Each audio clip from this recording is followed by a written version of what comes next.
वैदिक युग का घालमेल। आज भारत में धार्मिक और सांस्कृतिक परिवेश के संदर्भ में बहुत ही विचित्र परिस्थिति उत्पन्न हो गई है। पूर्व में स्थापित सम्यक संस्कृति, आज के अनुसार बौद्ध संस्कृति के संबंध में आज कुछ लोगों की मान्यता है कि ईसा पूर्व में हुए शुंग वंश के सम्राट पुष्यमित्र शुंग द्वारा बौद्ध संस्कृति को खत्म करते हुए पूर्व की वैदिक संस्कृति या ब्राह्मणी संस्कृति को पुनर्स्थापित किया गया था। पुनः इस विषय पर दूसरे मत के लोगों की मान्यता है कि पूर्व के भारत में स्थापित वैदिक संस्कृति में वर्णवाद जैसी कुरीति आने की वजह से बौद्ध संस्कृति का उदय हुआ था, जो कुछ वर्षों बाद स्वतः ही समाप्त हो गया। जबकि वैदिक मान्यता से प्रभावित लोगों की मान्यता है कि भारत में बौद्ध संस्कृति में आई विकृति की वजह से बौद्ध संस्कृति स्वतः समाप्त हो गई और पूर्व की वैदिक संस्कृति पुनः स्थापित हो गई। क्योंकि भारत में वैदिक संस्कृति ही सबसे पुरानी संस्कृति है, यानी इस मान्यता के अनुसार गौतम बुद्ध और पुष्यमित्र शुंग के पूर्व काल में भी वैदिक संस्कृति रही होगी। जबकि भारत के उत्खनन से प्राप्त पुरातात्विक साक्ष्य कुछ और ही कहानी की ओर संकेत करते हैं। क्या आपने कभी उस ओर ध्यान दिया है? भारतीय इतिहास का प्रकार और इन सभी के बीच में घालमेल। मान्यतावादी इतिहास, शैक्षणिक इतिहास, उत्खनन का इतिहास। मान्यतावादी इतिहास कहता है कि भारत में मनुष्य की संस्कृति 1,00,000 वर्ष सतयुग, त्रेता युग, द्वापर युग, कलयुग से भी आगे से स्थापित है। जबकि शैक्षणिक इतिहास कहता है कि भारत में मनुष्य की व्यवस्थित संस्कृति मात्र 10,000 वर्ष के अंदर की है। शैक्षणिक इतिहास कहता है कि भारत में वैदिक संस्कृति आज से 3,500 वर्ष पूर्व से है। जबकि उत्खनन का इतिहास कहता है कि भारत में वैदिक संस्कृति का कोई भी नगर, गांव, मकान, किसी शासक का कोई किला, उसकी राजादेश, मुद्रा, सील, अभिलेख, मृत्युभांड, लिपि, विदेशी यात्री का यात्रा वृत्तांत जैसी बातों का मिलना अभी तक सिद्ध नहीं हुआ है।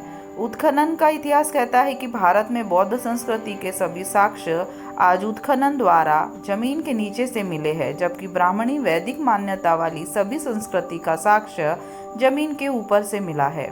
आइए उत्खनन से प्राप्त साक्ष्यों का अवलोकन करते हुए पूर्व में स्थापित सभ्यता संस्कृति की वस्तु स्थिति को जानने समझने का प्रयास करते हुए आज के लेखकों के घालमेल को देखते हैं।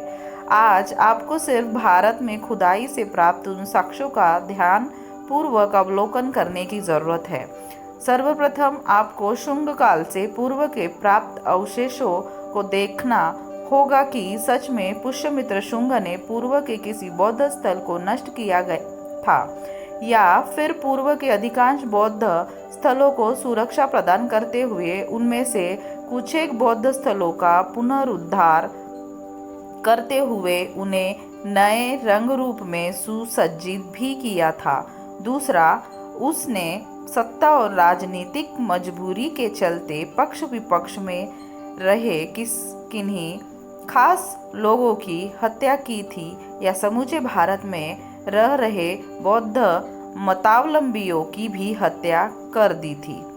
इन सभी बातों के बाद दूसरी बातों पर भी बारीकी से ध्यान देना होगा कि क्या वास्तव में गौतम बुद्ध के पहले भी वर्णाश्रम पर आधारित समाज का साक्ष्य मिलता है या यह वर्णागत समाज सिर्फ कपोल कल्पित है। तीसरी बात, यह भी देखना होगा कि क्या गौतम बुद्ध के पूर्व काल में भी संस्कृत भाषा में वैदिक रचनाओं के साथ साथ आज के देवताओं में प्राण प्रतिष्ठा करने वाले मंत्र या ब्राह्मणों द्वारा देवताओं को अपने वश में करते हुए कर्मकांड करने वाले मंत्र का मिलना होता था, या फिर कहीं ऐसा तो नहीं कि यह सिर्फ आज की कपोल कल्पना द्वारा रचित मंत्र का नाम देते हुए ठगी करने की भाषा है।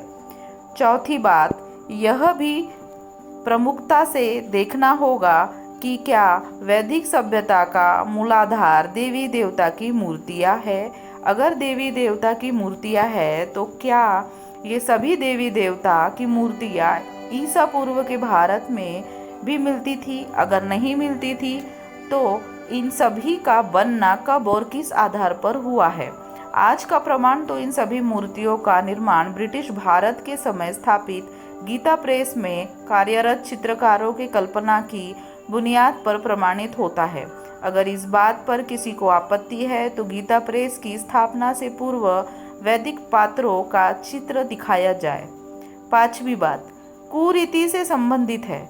इसमें एक प्रश्न उठता है कि वैदिक ब्राह्मणी परंपरा में देवदासी प्रथा, सती प्रथा, हरिबोल प्रथा, नरबलि प्रथा, पशु बलि प्रथा, नियोग प्रथा, कन्या शुद्धि प्रथा जैसी अनेक कुरीतियां होने के बाद भी यह ब्राह्मणी वैदिक संस्कृति खत्म नहीं हुई। लेकिन आज के कुछ तथाकथित विद्वान पंडित लोग पूर्व की बौद्धिक परंपरा का खात्मा का कारण अज्ञात कुरीतियों को बताते नहीं थकते हैं। आखिर ऐसी दो रंगी सोच क्यों? जब तक इन सभी बिंदुओं पर सूक्ष्म दृष्टिकोण को रखते हुए साक्ष्यपरक विश्लेषण नहीं करेंगे तब तक किसी के पक्ष में कुछ भी कहना अपनी मनोनुकूलता के अनुसार तारतम्य बैठाने के समान समझा जाएगा। आइए भारत में उत्खनन से प्राप्त साक्ष्यों के आधार पर प्रथम ज्ञात सभ्यता काल की संस्कृति से लेकर आज तक की दिख रही संस्कृति पर नजर डालते हैं।